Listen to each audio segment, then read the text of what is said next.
गेल्या कित्येक वर्षांपासून काँग्रेस पक्षामध्ये महाराष्ट्र प्रदेश जनरल सेक्रेटरी या पदावर कार्यरत असणाऱ्या प्रीतीताई जयस्वाल यांनी काँग्रेस पक्षाला सोडचिठ्ठी देत वंचित बहुजन आघाडीमध्ये प्रवेश करून वंचित बहुजन आघाडीकडून वसमत विधानसभेसाठी त्यांना उमेदवारी जाहीर करण्यात आली आहे।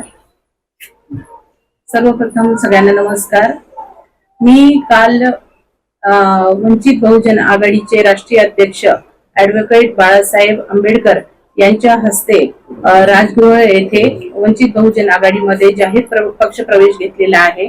आणि जसं की आपल्याला माहित आहे नुकतीच विधानसभा निवडणूक लागलेली आहे आणि मी बऱ्याच वर्षापासून 2019 मध्ये देखील विधानसभेची निवडणूक लढवण्यासाठी इच्छुक होते, पण मला त्या ठिकाणी संधी मिळाली नाही। आणि त्यानंतर 2024 मध्ये याही वर्षी मला ज्यावेळेस मी काँग्रेस पक्षात होते तेव्हा त्या नेत्यांनी मला आश्वासन दिलं की आम्ही तुम्हाला संधी देऊ आणि तुम्ही आपल्या विधानसभा क्षेत्रामध्ये जाऊन काम करा, सगळ्या लोकांच्या ज्या जनतेच्या अडचणी आहेत त्या सोडवा।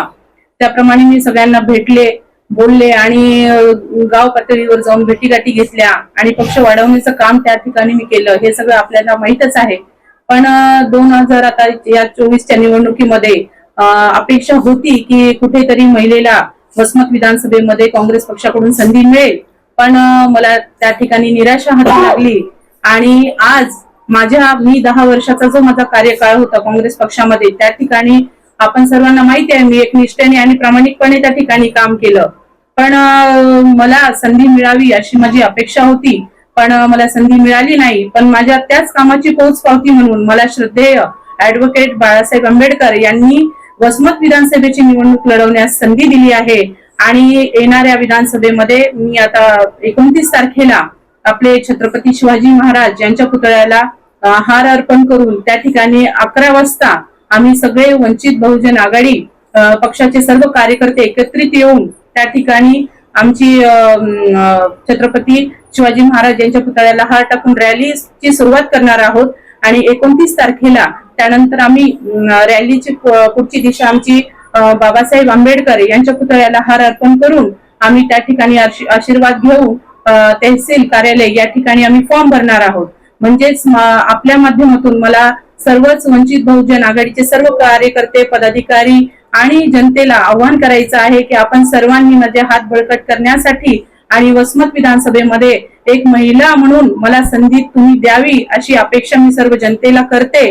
आणि येणाऱ्या 29 तारखेला जास्तीत जास्त मोठ्या संख्येने जनतेने माझं फॉर्म भरण्यास उपस्थित राहावे, कारण की आज इतिहासामध्ये ही नोंद मला म्हणजे एक महिला म्हणून उमेदवारी ही वंचित बहुजन आघाडीकडून मला मिळाली, ही इतिहासात ही नोंद होणार आहे। कारण की कोणत्याही पक्षाने आतापर्यंत महिलेला उमेदवारी विधानसभेची दिलेली नाहीये, पण माझ्या माध्यमातून मला महिलाची उमेदवारी ही वंचित बहुजन आघाडी पक्षातर्फे मिळाली। आणि श्रद्धेय ॲडव्होकेट बाळासाहेब आंबेडकर यांचे मी मनापासून आभार मानते की त्यांनी माझ्यावर विश्वास दाखवला। तेच आहे, वसमत विधानसभेमध्ये विकास व्हायला पाहिजे होता, पण त्याप्रमाणे विकास कुठे आपल्याला झालेला दिसत नाहीये। फक्त मूलभूत ज्या गरजा आहेत जसं की रोड, नाली, पाणी आणि लाईट, हे मूलभूत गरजा तर हे प्रत्येक लोकप्रतिनिधीचं काम आहे, त्यांनी ते पुरवायलाच पाहिजे जनतेपर्यंत। पण विकास हा माझ्या दृष्टीने तर वसमत विधानसभेमध्ये तेव्हा होईल जेव्हा एखादा मोठा प्रकल्प, उद्योग या ठिकाणी आला पाहिजे आणि त्या ठिकाणी म्हणजे बेरोजगार जे युवक आपल्या वसमत विधानसभेमध्ये आहे त्यांना संधी मिळाली पाहिजे त्या ठिकाणी। तसेच माझ्या महिला माता भगिनी जे आहेत त्यांच्यासाठी पण एखादा मोठा उद्योग प्रकल्प या ठिकाणी आला पाहिजे, जेणेकरून बेरोजगार युवक आणि महिला त्या ठिकाणी काम करू शकतील। तसेच एखादं मोठं कॉलेज या ठिकाणी आलं पाहिजे होतं, पण विद्यमान आमदारांनी या ठिकाणी फक्त गुत्तेदारी करण्याचं काम केलेलं आहे, विकासाचं काम या ठिकाणी शून्य आहे। आणि त्याचमुळे या ठिकाणी आपले जे युवक आहेत ज्यांना शिक्षणासाठी, उच्च दर्जाचं शिक्षण घेण्यासाठी बाहेर गावी जावं लागतं, तर त्यांच्यासाठी इथं एखादं मेडिकल कॉलेज, इंजिनिअरिंग कॉलेज या ठिकाणी उभारलं गेलं पाहिजे। आणि तेच करण्याचा दृष्टिकोन माझा आहे पुढे, आणि तेच माझे धोरण मी पुढे घेऊन निघणार आहे। तसेच माझ्या वसमतच्या जनतेचे जे काही अजून छोटे मोठे प्रश्न असतील ते सुद्धा मी सोडवण्याचा पूर्ण प्रयत्न या ठिकाणी करणार आहे।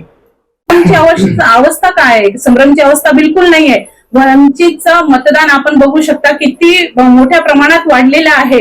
लोकसभेमध्ये पण आपण बघितलं की बीडी चव्हाण यांना किती मोठ्या प्रमाणात मतदान पडलेलं आहे आणि वसमत विधानसभेमध्ये गेल्या 2019ला वंचितला 25,000 मतदान होतं उमेदवाराला, आणि यावेळेस त्याचं मतदानाचं प्रमाण वाढलेलं आहे, म्हणजे 35,000 मतदान जवळपास पडलेलं आहे. म्हणून मला असं वाटतं की या ठिकाणी वंचित बहुजन आघाडीचा विजय हा निश्चित आहे.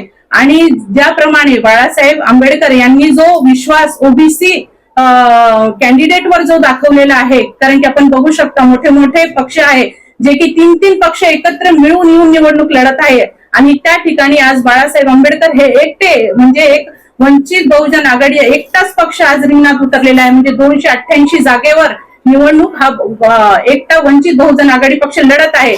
आणि तुम्हाला सांगते की मराठवाड्यामध्ये जास्तीत जास्त ओबीसी उमेदवार या ठिकाणी बाळासाहेब आंबेडकरांनी दिलेले आहेत. कोणत्याच पक्षांनी एवढे जास्तीत जास्त उमेदवार ओबीसी समाजाचे दिलेले नाही, पण ओबीसी समाजाला न्याय करण्याचं काम या ठिकाणी बाळासाहेब आंबेडकर यांनी केलेलं आहे. आतापर्यंत वंचित बहुजन पत्रकार बंधूचे मनपूर्वक धन्यवाद. आज पत्रकार परिषदेसाठी आपण सर्वजण उपस्थित राहिलात.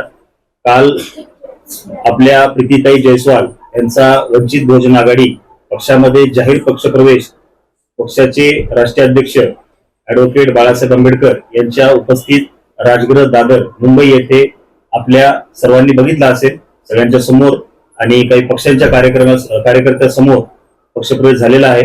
आणि आता येणाऱ्या पुढच्या विधानसभेच्या इलेक्शनच्या दृष्टीने आपण कशा पद्धतीमध्ये पक्षाचे हात बळकट करणार आहोत याच्या संदर्भात पुढील रूपरेषा तुम्हाला प्रीतीताई जयस्वाल सांगतील.